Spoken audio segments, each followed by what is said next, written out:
Channel को subscribe करना ना भूलें और हमारे ताज़ा वीडियो सबसे पहले देखने के लिए बेल आइकन को दबाएं।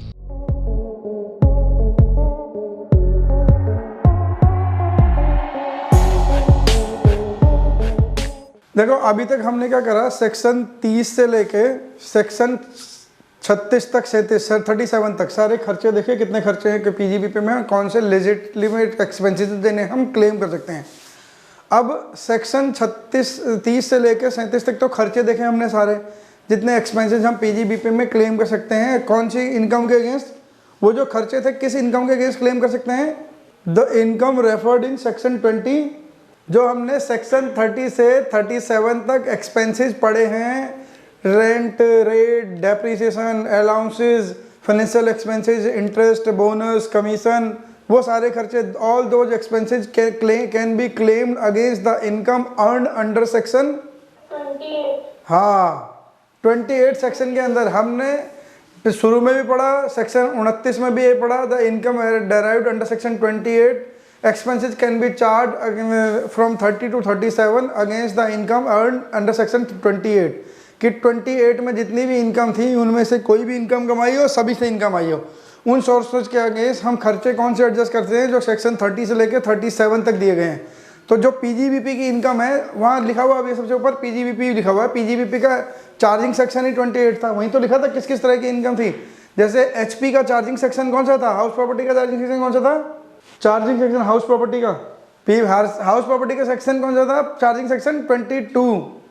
और सैलरी का चार्जिंग सेक्शन कौन सा था, सैलरी का charging section means which the section which डेराइव्स the scope of income की कौन कौन सी इनकम इसके अंदर टैक्सेबल होंगी, वो स्कोप होता है, उसका स्कोप बताता है कि किस तरह की इनकम को इस पर्टिकुलर हेड में जाके टैक्सेबल बनाना है। तो सैलरी का चार्जिंग सेक्शन क्या था, 15 सेक्शन था, 15, 16, 17 सैलरी के अंदर कवर थे, 22 से लेके 27 तक हाउस प्रॉपर्टी में था, 28 से लेके कहाँ तक है 44, 28 से लेके 44 तक पीजीबीपी है। तो पीजीबीपी का सेक्शन है, चार्जिंग सेक्शन 28 है, जो स्कोप डिसाइड करता है कि कौन सी इनकम यहाँ पर टैक्सेबल होगी। अब उस इनकम तो हमने 28 में कमा ली, लेकिन उसमें कौन कौन से अलाउेबल एक्सपेंडिचर हैं वो हमने देख लिए सेक्शन 30 से लेके 37 तक। लेकिन अब क्या कहानी है कि कुछ खर्चे सेक्शन 30 से लेके 37 तक अलाउड थे, because they are related to my business, they are of the revenue nature not the capital nature. वो रेवेन्यू नेचर के नहीं थे, कैपिटल नेचर के नहीं थे, रेवेन्यू नेचर के थे और मेरे रिलेटेड टू बिजनेस थे, and were incurred in the previous financial, और पिछले साल में वो खर्च हो भी गए हैं। इनकर्ड करने का मतलब एक्चुअली पेड और नॉट पेड दोनों हैं, depending upon the method of accounting, है ना। पेड की डेफिनेशन सेक्शन 43 में अलग से दी गई है, जो पेड की सेक्शन 43 में दी गई है वो पेड की डेफिनेशन केवल पीजीबीपी के लिए एप्लीकेबल है, किसी और सेक्शन के लिए एप्लीकेबल नहीं है, वो हम पहले भी डिस्कस कर चुके हैं। तो expenses given under section 30 to 37 are allowed on the basis of paid, है ना। तो पेड का मतलब एक्चुअली पेड नहीं है, वो ड्यू बेस पे भी उसके अंदर इंक्लूड है, because it depends on the method of accounting maintained by the assessee. Her SSC के लिए उस पेड की डेफिनेशन अलग है, पेड की इंटरप्रिटेशन अलग है। तो अगर कोई कैश बेस पे अकाउंटिंग करता है तो फिर वो एक्चुअल कैश बेस पे ही अलाउड है, उसने जब पे कर दिया होगा तभी उसे अलाउड होगा। अगर कोई मर्केंटाइल बेस पे अकाउंटिंग कर रहा है तो उसे वो खर्चे पेड बेस पे भी अलाउड होंगे और ड्यू बेस पे भी अलाउड होंगे। मान लीजिए आपने उधार में परचेज करी है और आप अकाउंटिंग कर रहे हो मर्केंटाइल बेस पे, तो क्या वो परचेज P&L के डेबिट साइड में अलाउड होगी या नहीं होगी। आपने उसकी 31 मार्च तक पेमेंट नहीं करी है, आपने मटेरियल खरीदा है 30 मार्च को 1 करोड़ रुपए का, उसकी पेमेंट नहीं करी है, उसकी पेमेंट करिए 15 अप्रैल, 20 अप्रैल और 10 दिन बाद, क्या वो 31 मार्च को खर्चा अलाउड होगा या नहीं होगा, होगा। अगर आप मर्केंटाइल बेस ऑफ अकाउंटिंग कर रहे हो तो उसका मतलब ड्यू का मतलब भी पेड ही है, it is equivalent to paid. तो सेक्शन 43 में पेड की डेफिनेशन दी हुई है जो पीजीबीपी के लिए ही एप्लीकेबल है। वो कहता है paid means expenses recorded on the basis of books of account method of accounting adopted by the assessee. जो एसएससी ने मेथड ऑफ अकाउंटिंग अडॉप्ट करा उसके बेस पे, अगर वो कैश बेस पे अलाउड करता है तो पेमेंट के बाद ही अलाउड होगा, अगर वो मर्केंटाइल बेस पे अपनी अकाउंटिंग कर रहा है तो कैश ड्यू बेस पे भी उसे वो अलाउड हो जाएगा। लेकिन उसके बाद सेक्शन 40 से आके कुछ इनएडमिसिबल आती हैं कि खर्चा तो अलाउड था, एडमिसेबल था, खर्चे में कोई प्रॉब्लम नहीं है, लेकिन आपने किसी और लॉ का कॉन्ट्रावेंशन कर दिया, कोई और इनकम टैक्स का कोई लॉ और वायलेट कर दिया, या कोई और लॉ ऑफ इंडिया कोई और वायलेट कर दिया, जिसकी वजह से खर्चा डिसअलाउ हो जाएगा।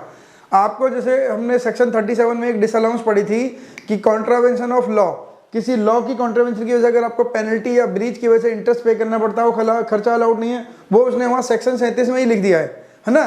चाहे वो इंटरनेशनल लॉ हो या इंडियन लॉ हो, किसी भी लॉ का वायलेशन करा होगा तो खर्चा अलाउड नहीं होगा। सेक्शन 37 में उसने वहाँ पे उसकी अलाउंस भी लिखी है और डिसअलाउंस भी लिख दी है, वहीं पे 37 में ही लिख दी है। लेकिन कुछ खर्चे ऐसे हैं जो 37 में नहीं लिखे हैं। 37 में तो क्योंकि वहाँ तक तो P&L का डेबिट साइड था ना, अलाउंसेज अलाउड थे, वहाँ पे तो अलाउबिलिटी दी हुई थी। लेकिन 37 के अंदर तो उसने अलग से स्पेशल क्लॉज डाल दिया, नीचे उसकी एक्सप्लेनेशन डाल दी, अगर ऐसे कोई खर्चे हैं जो किसी लॉ की कॉन्ट्रावेंशन की वजह से हो रहा है तो आपको अलाउड नहीं होगा, वो एक्सप्लेनेशन दे दी वहीं पे 37 में। अब ये खर्चों की एक्सप्लेनेशन इनके किसी रेस्पेक्टिव हेड में नहीं है, ये कुछ और चीज़ें हैं। ये क्या कह रहा है, सेक्शन 40A क्लॉज 1 है ना, due to non compliance of TDS provision. अब TDS के प्रोविजन एक अलग प्रोविजन अपने आप में, आप पीछे पढ़ के आए हुए TDS के प्रोविजन, आपने जितने भी सेक्शन TDS के पढ़े थे, मैंने आपको वहाँ पे भी पढ़ा था, अगर आप TDS कंप्लाई नहीं करोगे तो आपको क्या नुकसान होगा, आपका वो खर्चा डिसअलाउ हो जाएगा टू द सर्टेन एक्सटेंट। अगर आपने वो पेमेंट किसी नॉन रेजिडेंट को कर दी in the name of interest, royalty, fees for technical services और any other sum chargeable under this act, यानी कि ऐसा कोई भी पेमेंट आपने किसी नॉन रेजिडेंट आदमी को कर दी, जो इंटरेस्ट है, फीस है, कमीशन है, बोनस और कोई ऐसा खर्चा है, और जो आपने नॉन रेजिडेंट को कर दी जिस पे आपको TDS काटना था और TDS नहीं काटा, तो 40A सब क्लॉज 1 के अंदर वो खर्चा डिसअलाउ हो जाएगा। कितना खर्चा डिसअलाउ होगा, 100% खर्चा डिसअलाउ हो जाएगा। 100% खर्चा डिसअलाउ हो जाएगा। आपको P&L अकाउंट है, मैं ट्रेडिंग नहीं बना रहा हूँ, सीधा डायरेक्ट P&L बना रहा हूँ ना, बाई ग्रॉस प्रॉफिट। इससे आपको पता लगेगा कि एक्सपेंसेस डिसअलाउंस होने का मतलब क्या है। टू प्रोफेशनल फीस,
ये हो गए 20, 30, 37, 37, 50, ये 50 हो गए 38,000, 38 और 42, 80, ये कितना हो गया 42। ठीक है, ये आपका नेट प्रॉफिट आया 42,50,000 रुपये का। आपको टैक्स कितने पे देना है, अकाउंटिंग प्रॉफिट के हिसाब से 42,50,000 रुपये। क्या ऐसा कोई खर्चा भी आप देख रहे हो जो 30 से 37 के अंदर कवर नहीं था? कोई इसमें ऐसा कोई खर्चा है P&L में डेबिट जो 30 से 37 तक हमने नहीं पढ़ा हो, या ऐसा कोई लग रहा हो जो इस बिजनेस से, या कोई कैपिटल नेचर का खर्चा लग रहा है? कोई कैपिटल नेचर का खर्चा नहीं है, ये सारे रेवेन्यू नेचर के खर्चे हैं। Assume this is all related to this business only. तो आपका नेट प्रॉफिट आया 42,50,000 रुपये का।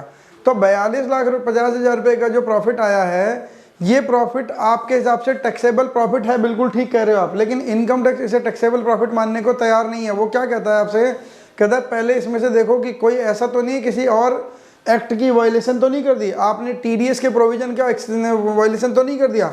अगर आपने TDS के प्रोविजन का वायलेशन कर दिया तो आप क्या करोगे, अपनी अकाउंटिंग प्रॉफिट को टैक्सेबल प्रॉफिट में पहले लेकर आओ। Net profit as per books 42,50,000, ये तो बुक का प्रॉफिट है।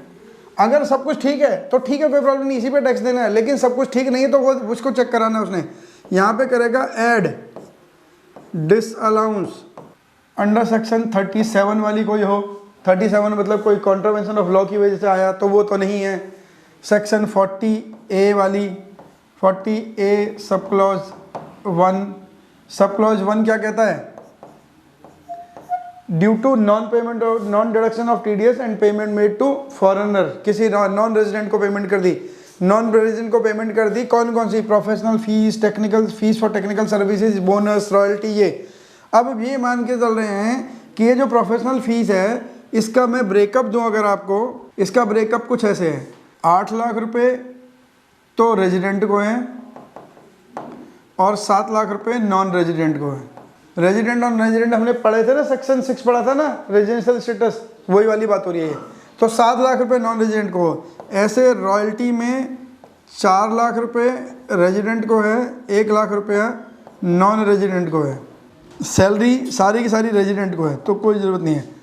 ये ITR में वो पूछता है आपसे, जब ITR का फॉर्म भरते हैं तो उसमें लिखता है कि आपने प्रोफेशनल फीस दी है तो इसमें नीचे बताओ कि नॉन रेजिडेंट को कितनी दी है। वो ITR फॉर्म में आपको डिक्लेयर करना पड़ता है कि नहीं तो P&L से कभी पता नहीं, P&L में हम कभी ऐसा बुक नहीं करते salary professional fees to resident, professional fees to non resident, कभी हम P&L में से एंट्री नहीं करते।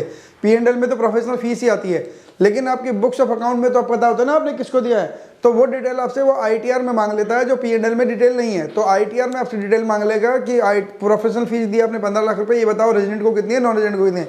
उसमें लिखा होता है पेड आउटसाइड इंडिया, है ना, आउटसाइड इंडिया कितनी पे करी है। तो अब वो अगर आउटसाइड इंडिया में मान लीजिए आ रही है आपके पास 7 लाख रुपए, तो आपसे अब आपको चेक ये करना है क्या इस 7 लाख रुपए पे आपने TDS पे काटा था।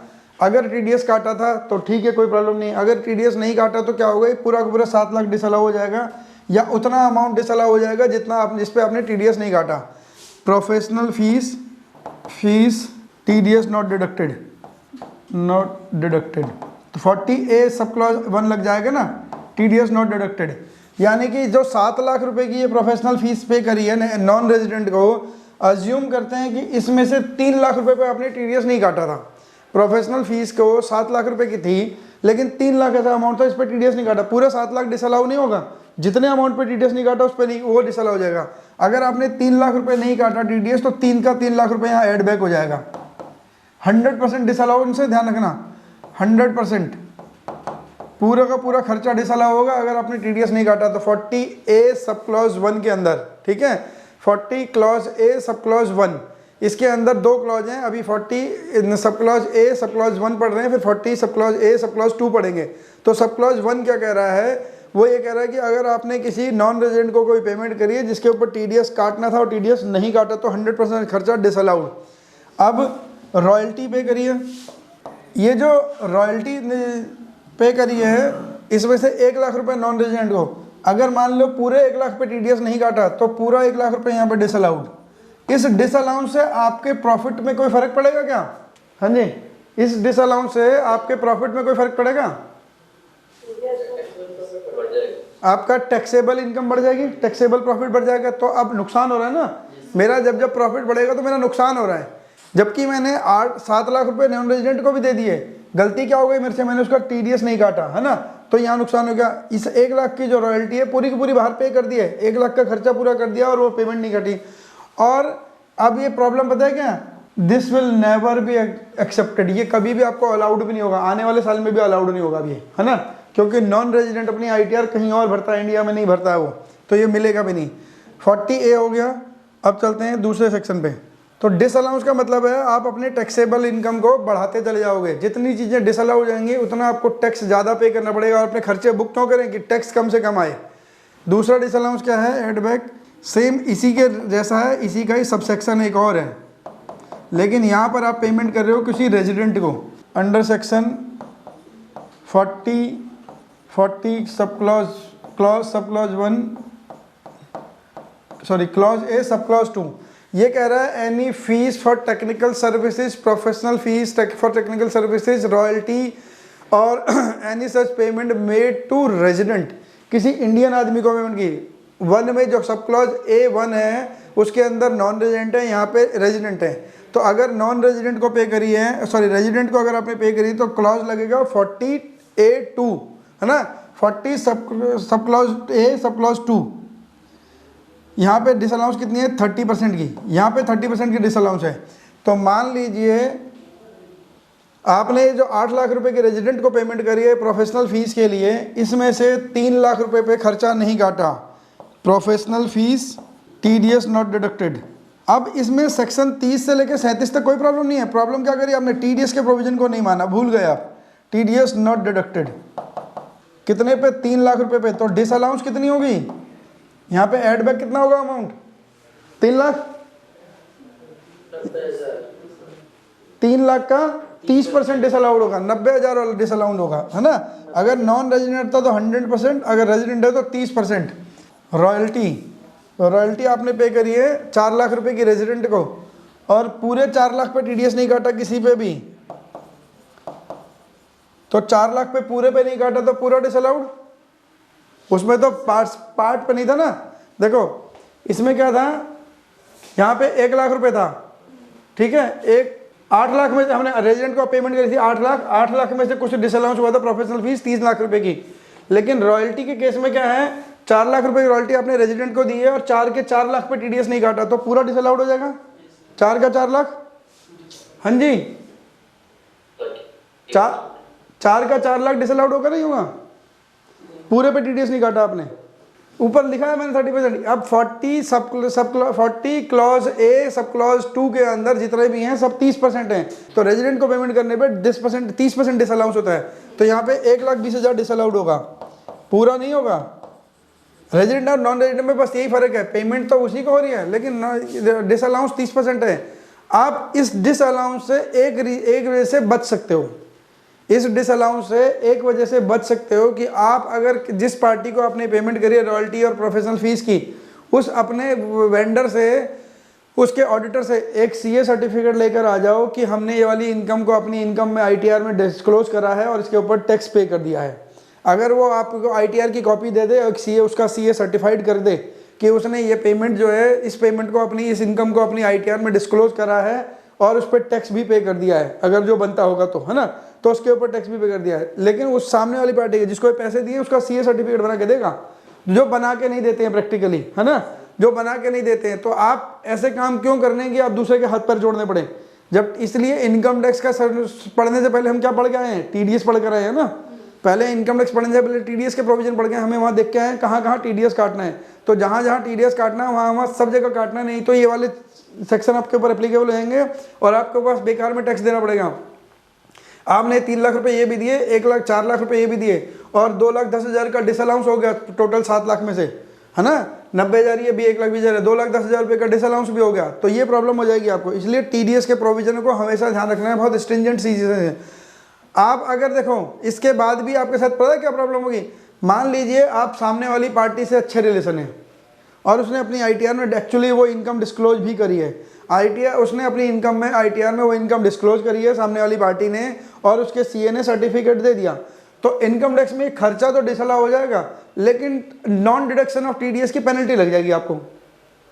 समझ रहे हो, आपको TDS नहीं काटने की जनरल पेनल्टी है वो लग जाएगी आपको। तो आपको खर्चा डिसअलाउ नहीं है लेकिन पेनल्टी तो लगी जाएगी। तो क्यों, ऑडिटर क्या होगा, ऑडिटर अपनी रिपोर्ट में क्वालिफाई कर देगा कि इस इनका प्रॉफिट एंड लॉस अकाउंट के अंदर ये खर्चे हैं जिस पर TDS नहीं कटा। अब आप ITR में उसे डिसअलाउ नहीं कर रहे हो क्योंकि आप उसके सामने वाली पार्टी से सर्टिफिकेट लेके आ गए हो। कल को जब केस लगेगा तो सर्टिफिकेट आप दिखा दोगे, ये देखो भाई सामने वाली पार्टी के ऑडिटर ने CA ने सर्टिफाई करके दे दिया है, उन्होंने ये जो मेरे से पेमेंट ली थी अपनी इनकम में दिखा दी है और ITR में अपनी इनकम में टैक्स भी पे कर दिया है, जो भी उसको टैक्स बनता होगा फाइनल। वो कहेगा वो ठीक है मैं खर्चा डिसअलाउ नहीं कर रहा हूँ, लेकिन आपको नॉन डिडक्शन ऑफ TDS की पेनल्टी तो देनी पड़ेगी ना, तो आप वहाँ फंस जाओगे, कहीं ना कहीं तो नुकसान में आ ही जाओगे ना, तो नॉन डिडक्शन ऑफ TDS की पेनल्टी देनी पड़ जाएगी आपको। तो डिसअलाउंस में बहुत सारे एडवर्स सिचुएशन है। अब जिस प्रॉफिट को आप 42 लाख रुपए का मान रहे थे, देखो जरा वो प्रॉफिट कितने का हो गया आपका, 1 2 3 9, रेसिडेंट वाले का जो डिसअलाउड होगा, हाँ जी। तो अब आप जो 42 लाख पे टैक्स देने वाले थे, आपको टैक्स कितना देना पड़ेगा, 48,60,000 पे टैक्स देना पड़ेगा, है ना। तो जबकि ये जेन्युइनली आप सारी पेमेंट आपने चेक से करी है, जेन्युइन ट्रांजैक्शन है, आपके पास एग्रीमेंट है, बिल है, सब कुछ है, लेकिन प्रॉब्लम क्या करी, तो उसने तो सेक्शन 30 से 37 तक दे दिया था आपको खर्चा, लेकिन आपने कुछ और लॉ की कॉन्ट्रावेंशन कर दी, आपने TDS के प्रोविजन को कंप्लाई नहीं करा।